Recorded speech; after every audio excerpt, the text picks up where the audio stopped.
Assalamu alaikum hurmatli televizor ko'ruvchilar. Dunyo Uyg'ur Qurultiyi to'g'ri televiziyasi kundalik xabarlar programmasiga xush keldinglar. Men Hidoyat Musajon. Bugun 9-oyning 3-kuni juma. Hammalarning bugungi muborak juma kuni xayrlik bo'lsin.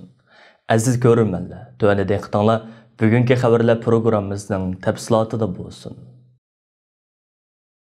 Bu yil 11-oyning 13-kunidan 14-kunigacha Chexiyaning poytaxti Pragda o'tkaziladigan 7-navbatlik Dunyo Uyg'ur Qurultiyining vakillik saylami 22-avgust yakshanba kuni muvaffaqiyatli holda oxirlashgan bo'lib, 24-avgust kuni 7-navbatlik Dunyo Uyg'ur Qurultiyi tayyorlik komiteti 30 davlatdan demokratik usulda saylab chiqilgan jami 207 nafar rasmiy vakilning va 87 nafar kandidat vakilning tizimligini e'lon qilgan edi.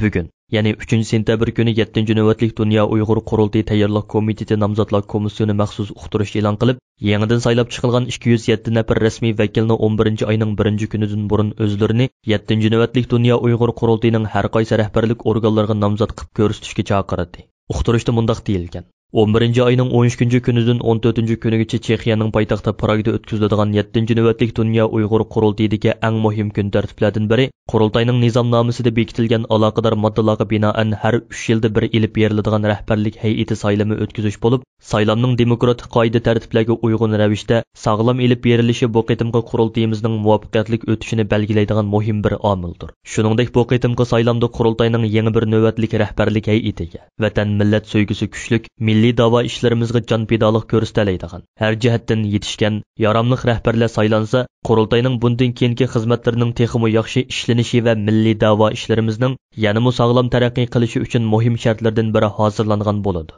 Yuqorqi uqtirishda yana Qurultayning rahbarlik saylamiga aloqador tövandagi prinsiplar o'rin olgan. 1. Oldimizdagi 7-navbatlik vakillar Qurultayida o'tkaziladigan rahbarlik saylamida 22-avgust dunyoning har qaysi joylarida bir tutash elib berilgan vakillar saylamida rasmiy vakil bo'lib saylangan va 24-avgust kuni 7-navbatlik Dunyo Uyg'ur Qurultiyi tayyorlik komiteti tomonidan vakillik salohiyati oxirgi qitim muqimlashtirilib e'lon qilingan 207 nafar rasmiy vakilning Qurultay rahbarlik hay'atiga o'zini nomzod qilib ko'rsatish salohiyati bo'ladi. 2. 7-navbatlik Qurultayning rahbarlik saylamida milliy da'vo ishlarimizning kelgusi izbosarlarini yetishtirish va iqtidorli yoshlarni qurultayimizga jalb qilish maqsadida Qurultay rahbarlik hay'atiga saylanadigan rahbarlarning kemida 30%ni yoshlashtirish nishon qilindi. Shundoq bo'lganligi uchun rasmiy vakillarning ichidagi yoshi 40 dan tuvan bo'lgan yoshlarning dodillik bilan o'zini nomzodlikqa ko'rsatishini alohida tashabbus qilamiz. 3. Oldingi 4 yilda xonim qizlarimizning yakka va boshqa guruhlar bilan ilib bo'lgan siyosiy faoliyatlarining milliy da'vo ishlarimizga qo'shgan hassi favqulodda zo'r bo'ldi. Afsuski, Qurultay rahbarlik hay'atida vazifa olgan ayollarning soni xeyli oz bo'lib, bu qadimgi rahbarlik saylamida bu xil ahvolga xotima berishni, Qurultayning rahbarlik hay'atida dunyoning har qaysi joylarida faoliyat qilayotgan fidokor, jasoratli xonim qizlarimizga ko'proq o'rin berishni o'zimizga muhim bir vazifa qilib bekitdik. Shunglashqa bu qadimgi saylamda xonim qizlarimizni Qurultay rahbarlik hay'atiga o'zini nomzodlikqa ko'rsatishga kuchab chaqiriq qilamiz. 4. Vakillarimizning o'zlarini rahbarlik nomzodligiga ko'rsatish muddati 2021-yil 11-oyning 1-kunigacha bo'ladi. Bu muddatdan keyin yo'llangan nomzodlik inovatsiz bo'ladi. 5. O'zini nomzodlikqa ko'rsatmoqchi bo'lgan kishi oldin tayyorlab tarqatilgan o'lchamlik nomzodlikqa iltimos qilish jadvalini tafsiliy to'ldirib, 7-Qurultay tayyorlik komiteti nomzodlar komissiyonining mas'uli Samat Abla apandimga yo'llaydi. 6.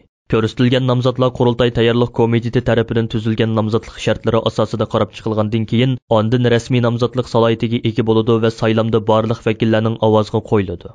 7-navbatlik Dunyo Uyg'ur Qurultiyi tayyorlik komitetining raisi Farod Yo'ronqash apandimning bugun istansimizga bildirishicha, 30 davlatdan saylab chiqilgan 207 nafar rasmiy vakil Uyg'ur, Qozoq, O'zbek, Tatar qatorliq Sharq Turkistonning yerlik millatlaridan tarkib topgan bo'lib, bularning 50 nafari xonim qizlarimizdan iborat. Qurultay rahbarligiga nomzod bo'lg'uchilarga qo'yiladigan konkret shartlar, saylanadigan organlar va bu organlarning salohiyati va xizmat doirasi haqidagi materiallar va nomzodlik jadvali oldimizgi kunlarda Qurultay tayyorlik komiteti nomzodlar komissiyoni tomonidan har bir vakilga bevosita yetkazib beriladi. Farod Yo'ronqash apandi so'zida yana rasmiy vakillarimiz ichidagi yoshlarimizning va xonim qizlarimizning Qurultay rahbarlik hay'atiga ko'proq nomzod bo'lishini orzu qiladiganligini ifoda qilish bilan birga, butun nomzodlarimizga 11-oyning 13-kunidan 14-kunigacha Chexiyaning poytaxti Pragda o'tkaziladigan 7-navbatlik Dunyo Uyg'ur Qurultayining rahbarlik saylamida muvaffaqiyat tilaydiganligini bildirdi.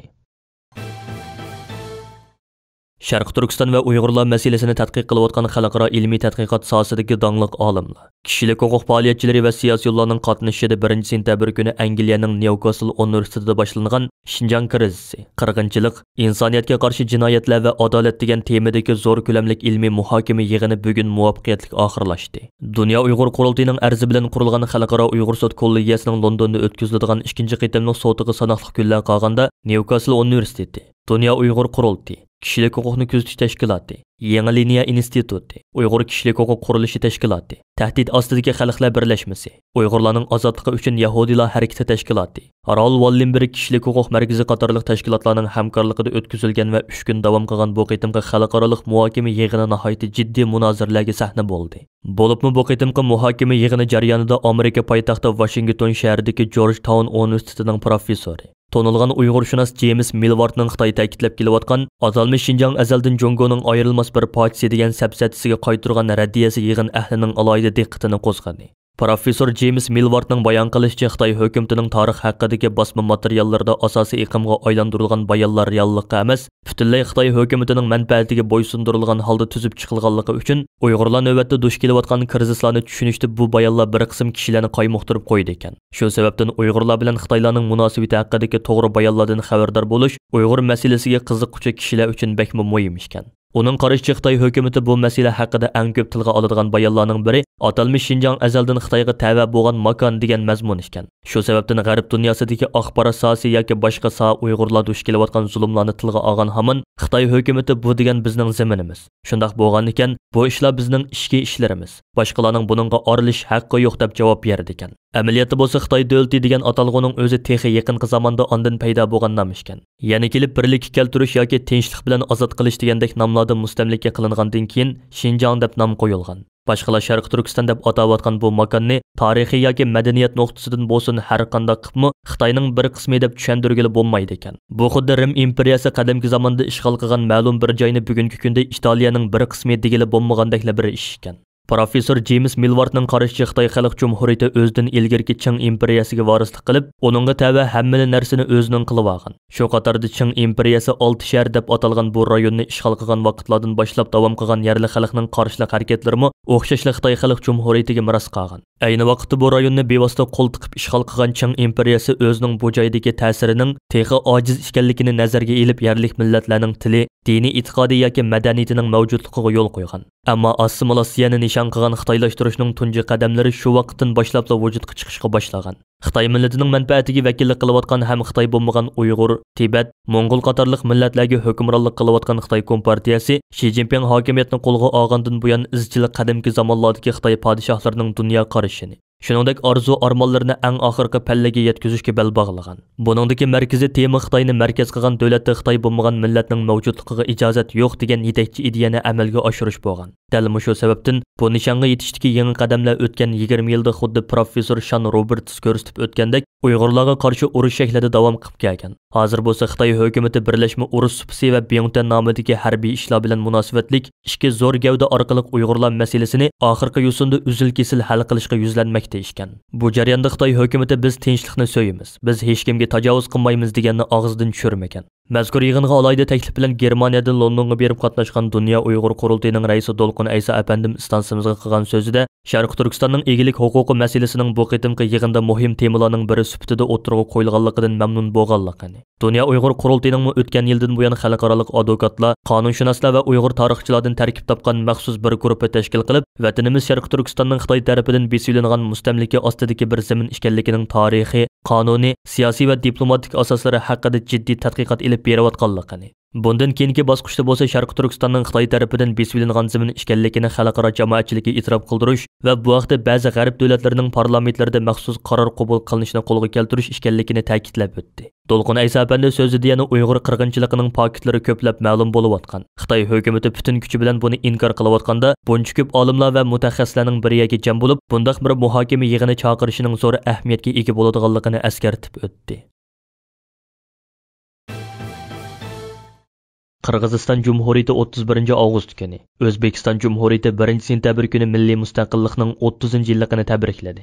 Ma'lumki, vatan sirtidagi Uyg'urlarning eng ko'p qismi O'rta Osiyo mamlakatlarida o'ltiraqlashgan. Sharqshunos Cho'qon Valixonovning asarlarida bayon qilinishicha, 19-asrning o'rtalarida Farg'ona vodisida 300 mingdan oshiq Uyg'ur aholisi mavjud ekan. 20-asrning 60-yillarida yana Sharq Turkistondan zo'r sondagi Uyg'urlar sobiq Sovetlar ittifoqining O'rta Osiyo jumhuriyatlariga ko'chib chiqib o'ltiraqlashgan. Char Rossiya imperiyasi O'rta Osiyo rayonini ishg'ol qilgandan keyin G'arbiy Turkiston tuproqlari Ruslarning hukmronligi ostida turib kelgan. Char Rossiya imperiyasi yemirilgandan keyin O'rta Osiyo rayoni 70 yillik sobiq Sovet ittifoqining tarkibida bo'lib kelgan edi. 1991-yili sobiq Sovet ittifoqi yemirildi. Shu yil avgustning oxirlaridan boshlab sobiq Sovet ittifoqining tarkibidagi har qaysi ittifoqdosh jumhuriyatlar orqa-orqadan mustaqillik jakarladi. Shu qatorda Qirg'iziston 1991-yili 31-avgust kuni, O'zbekiston 1991-yili 1-sentabr kuni o'z mustaqilligini jakarlagan edi.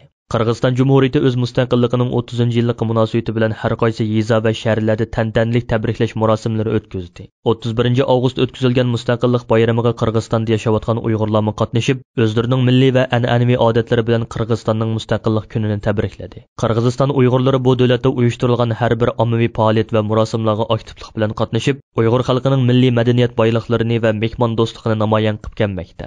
Shuning bilan bir vaqt yana Uyg'ur yoshlari orasida milliy ruhni kuchaytirishga tirishmoqda. Qirg'iziston xalq birlashmasi bu qitimliq mustaqillik bayramiga beg'ishlab do'stlik munbiri uyushtirgan edi. Qirg'iziston Uyg'urlar ittifoq jamiyati va boshqa millatlar bilan birlikda bu faoliyatga aktivlik bilan qatnashib, maxsus bir chidirni Uyg'ur xalqining milliy cholg'u asboblari va an'anaviy buyumlari bilan zinnatladi. Qirg'izistondagi Uyg'urlar nopus jihatda Qirg'iz, O'zbek va O'ruslardan qolsa 4-o'rinda turadi. Garchi hukumat soniqida Qirg'izistonning janubiy viloyatlarida Uyg'urlarning soni ancha ko'p bo'lmasa-mu, ammo Uyg'urlarning o'zi amaliy nopus sonining hukumat sonidan ko'p chiqishganligini ilgari surishmoqda. 1930-yillardagi Stalinning sobiq Sovetlar ittifoqida ilib borgan tozalash va ta'qib qilish harakati davomida O'rta Osiyodagi O'zbekiston va Qirg'iziston ittifoqdosh jumhuriyatlarida yashaydigan Uyg'urlarga qarata qattiq bisimlar ilib berilgan edi. Shu sababdan Uyg'urlarning ko'p qismi o'zini O'zbek yoki Qirg'iz deb tizimlatishga majbur bo'lgan edi. Milliy mustaqillik Qirg'iziston bilan O'zbekistondagi asosliq aholi bo'lgan Qirg'iz va O'zbeklarga emas, balki bu davlatlardagi boshqa qarindosh millatlarga o'zlarining milliy madaniyati va o'zgachiligini rivojlantirishga yo'l ochgan edi. O'zbekistonda yashayotgan Uyg'ur qarindoshlarimiz O'zbekiston Uyg'ur madaniyat markazining boshlamchiligida 1-sentabr kuni O'zbekistonning milliy mustaqilligining 30-yilligini turli madaniyat san'at faoliyatlari bilan tabrikladi. O'zbekistondagi bir qism jamoat arboblari bu munosabat bilan qilgan so'zlarida bugungi mustaqil O'zbekistonda Uyg'ur xalqining madaniyatini taraqqiy qildirish uchun nurg'un sharoitlarning yaratilganligini, O'zbekistonning bir qancha noyalarida Uyg'ur milliy markazlarining ochilganligini ta'kidlab o'tdi. Talibanlar Afg'onistonda hokimiyatni o'tkazib olib 2 haftadan keyin yangi hukumatning qurilmasini e'lon qilgan. Yangidan qurilgan Talibanlar hukumatining bayonotchisi 2-sentabr kuni ijtimoiy taratqularga xabar berib, yaqinda Kobuldagi prezident mahkamasida yangidan tashkillangan Talibanlar hukumatining qurilish murosimi o'tkaziladiganligi va buning tayyorlik xizmatlarining jiddiy davom qilayotganligini uqtirgan. Germaniya ovoz to'rining xabariga asoslanganda Amerika boshchiligidagi g'arb davlatlarining askarlari Afg'onistondan chekingandan keyin Afg'oniston iqtisodiy jihatdan jiddiy yordamga muhtoj bo'lmoqda ekan. Shu sababdan Talibanlar Xitoyning Afg'onistonga mablag' selishini to'liq umid qiladi ekan. Talibanlarning bayonotchisi Zabihullah Mujohid Italiya Cumhuriyet gezitining ziyoratini qabul qilganda mundaq degan: Xitoy bizning eng muhim ittifoqdoshimiz. Xitoy davlatimizni qayta qurib chiqishda bizga mablag' selishni xohlaydi. Bu biz uchun intayin muhim va odatdan tashqari yaxshi fursat.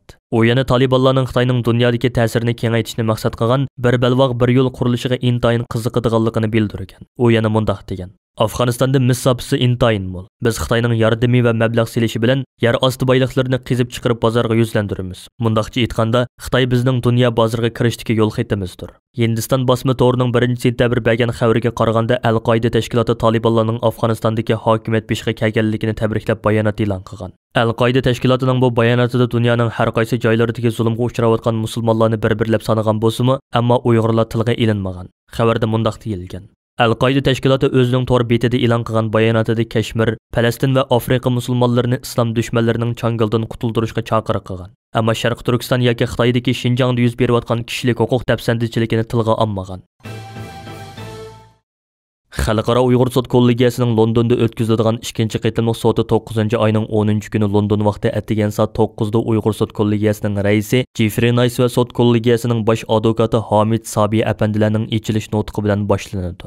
O'tganki birinchi qitimliq sotda tunji bo'lib guvohlik bergan shaxs Gollandiyadagi o'zbek lager shohidimiz Qalbinur Sidiqxonim edi. Bu qitimliq sotda tunji bo'lib guvohlik beradigan shohidimiz ma'lum bir davlatdagi Uyg'ur xonimdan iborat. Dünya Uyghur Qurultayı Mərkəzi orqanının bugün istansimizga bildirişçə, bu növbətlik sotda chet ellik və Şərq Türkistonluq bo'lib jami 40 nəfərə yaxın kishi guvohlik beradi. Bularning ichida Uyg'ur va qozoqlarni o'z ichiga olgan Şərq Türkistonluq shohidlar 10 nəfər, Şərq Türkistonluq tadqiqotchilar 4 nəfər, qolganlari chet ellik və Xitoylardan tarkib topgan mutaxassis və qonunshunoslardan iborat. Sotning tunji kuni Şərq Türkistonluq shohidlar və chet ellik tadqiqotchilardan bo'lib jami 8 nəfər kishi guvohlik beradi. Bularning ichida bir nafar Xitoy tadqiqotchimi bor. Oldingi qitimliq sotda bir nafar Xitoy soqchimi guvohlik berib, intayin zo'r ta'sir qo'zg'agan edi.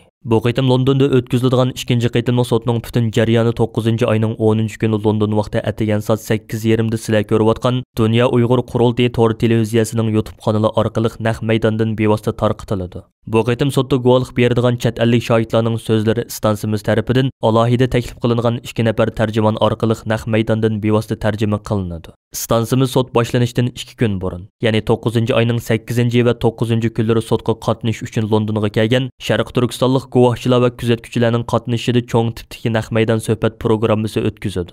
Sotning oxirgi kuni bo'lgan 9-oyning 13-kuni kechda so'z zalida Dünya Uyg'ur Qurultayı tarafidan Angliya parlamentida Uyg'ur irqiy qirg'inchilik qarorining qabul qilinishida boshlamchilik rolini o'ynagan va bu sababdan Xitoyning embargosiga uchragan Nusrat G'ani qatorliq parlament a'zolariga sharafnoma tarqatish murosimi o'tkazildi va mazkur murosim stansimizning YouTube sahifasi orqali naq maydondan tarqatiladi. Shunga hozirdan boshlab stansimizning YouTube sahifasiga obuna bo'ling va bu tarixiy fursatni qochirmang. Hürmetli televizor ko'ruvchilar, yuqorida Dünya Uyg'ur Qurultayı tor televiziyasi kundalik xabarlar programmasini diqqatingizga sundiq. Keyingi qitimliq programmamizni ko'rishaylik. Ko'rishgacha omon bo'lgaysizlar. Xayr xo'sh.